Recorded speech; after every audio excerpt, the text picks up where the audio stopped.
Yanda ake canji number waya na Money Point.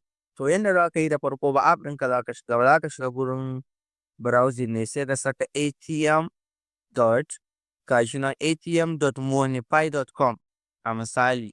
Kana sawa sai da clicking.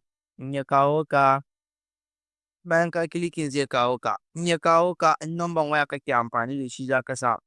In kuma misali kana amfani da username ne, nan ma sai ka saka password ɗinka. Bayan ka saka password ɗinka sai ka danna login.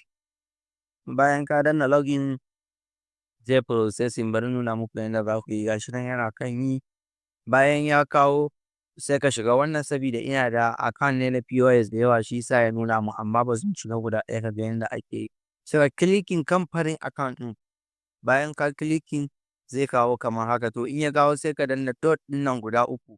Bayan ka danna sai ka je can ƙasa, ka ga wannan alamar setting ɗin gashi na a ƙarshen ƙasa, sai ka danna shi.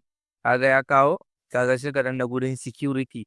Bayan ka danna security gashi nan personal information, tunda aka saka personal information na biyun nan sai ka danna shi. To in kana so ka canja suna gashi nan, in kana so ka canja email gashi, in kana so ka canja number waya gashi ko address, sai dai ka danna update kawai ka canja.